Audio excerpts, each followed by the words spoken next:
Comment améliorer votre piste audio avec Audacity en appliquant facilement une réduction de bruit.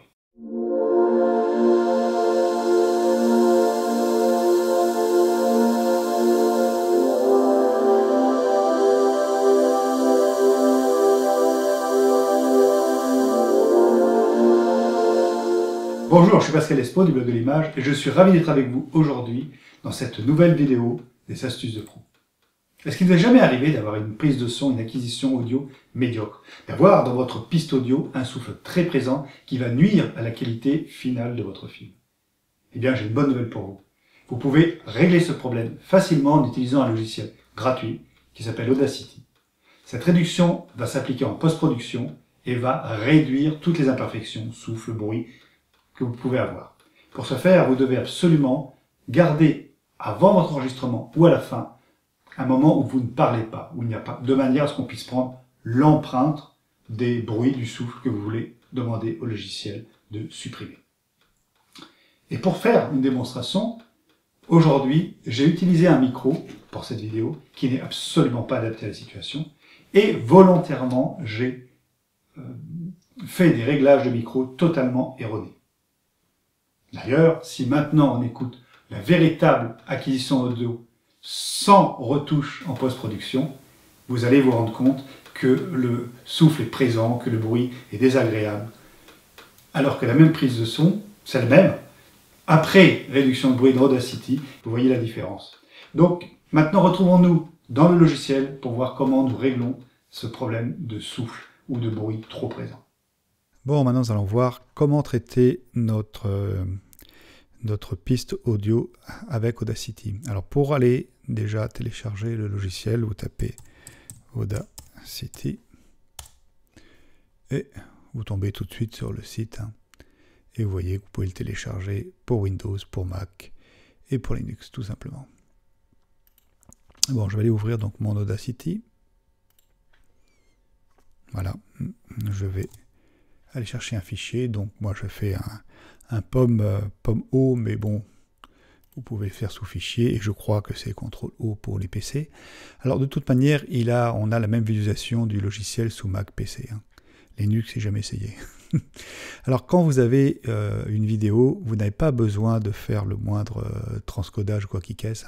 Il vous suffit tout simplement d'ouvrir le fichier vidéo. Puisque c'est un container, le logiciel va aller chercher dans le container la piste audio. D'ailleurs, il reconnaît de lui-même que le projet est à 48 000 kHz. Vous avez vu que juste avant, c'était marqué en projet 41 000. Il a reconnu la piste et ses caractéristiques. Donc là, pour mieux voir, on va tirer sur la barre. Voilà. Donc le bruit qu'on veut retirer, en fait, c'est ce bruit-là. Vous voyez, si je vous le fais entendre. Voilà. Donc, vous devez, pour pouvoir prendre une empreinte, prendre un profil du bruit, vous devez sélectionner juste, ne surtout pas prendre de paroles, sinon Audacity va penser que, enfin, il va se tromper sur son analyse. Vous prenez donc juste le bruit, et vous allez dans Effets, Réduction du bruit, et vous lui demandez de prendre un profil de ce bruit. Voilà. Dès que c'est fait, on n'a plus maintenant qu'à tout sélectionner, donc commande A ou CTRL A, et on peut maintenant aller appliquer notre réduction. Alors attention, ici la réduction du bruit, là elle est à 15, ça doit être pas mal d'ailleurs. Souvent, moi j'essaye d'être un petit peu moins, mais là, bon, c'est vrai qu'il y a quand même un souffle qui est assez fort, donc je pense que ça doit être autour de 15 en effet. 14, 15. Tac, comme vous voyez, le bruit a disparu. Alors ce qu'il faut faire maintenant, bon, il faut vérifier déjà si... Voilà, on a encore un petit peu un tout petit souffle, mais qui est vraiment très faible. Et ce qu'il faut après, bien sûr, c'est voir si jamais, au niveau de la voix, il n'y a pas trop, elle n'a pas été trop détériorée. Une autre prise, cette fois-ci en extérieur, sous une lumière de plomb. Et il y a un très léger vent, pas de V4. Donc c'est plutôt pas mal. On va remettre la piste avant correction. Une autre prise, cette fois-ci en extérieur, sous une lumière de plomb. Et voilà, donc je vous remets la piste une fois traitée. Une autre prise, cette fois-ci en extérieur, sous une lumière de plomb. Voilà, c'est quand même, c'est vraiment, vraiment très très bien. Donc maintenant, il ne vous reste plus qu'à l'exporter. Alors choisissez, quand c'est pour un montage vidéo, choisissez plutôt d'exporter dans un format non compressé. Hein.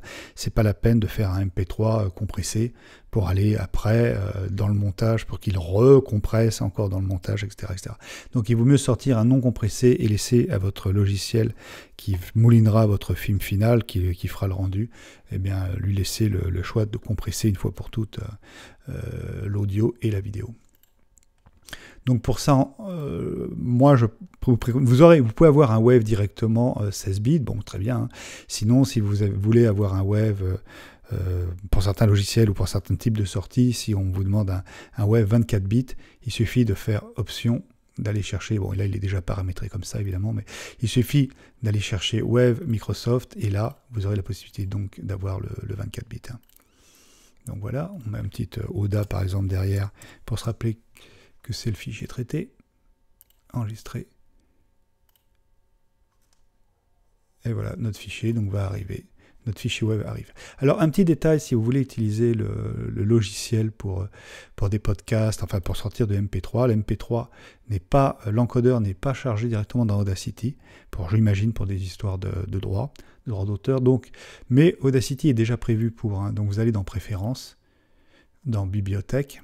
Voilà, donc là on voit qu'il n'y en a pas parce qu'il n'a pas trouvé de bibliothèque. Et il vous suffit d'aller cliquer sur téléchargement et il va de lui-même aller vous chercher.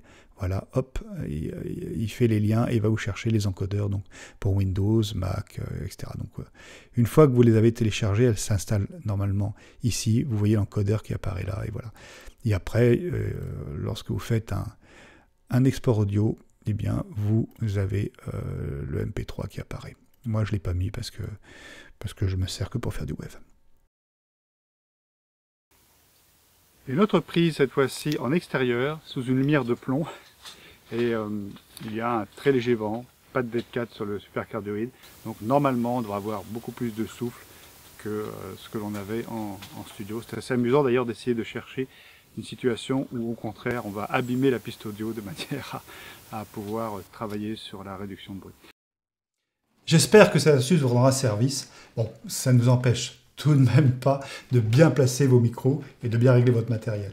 Mais il y a aussi un autre petit point que je voulais vous dire, c'est que vous pouvez aussi vous en servir dans le cas, au contraire, d'une acquisition de qualité, mais où vous avez simplement un tout petit bruit, un tout petit souffle, tout simplement parce que vous n'avez pas un studio professionnel.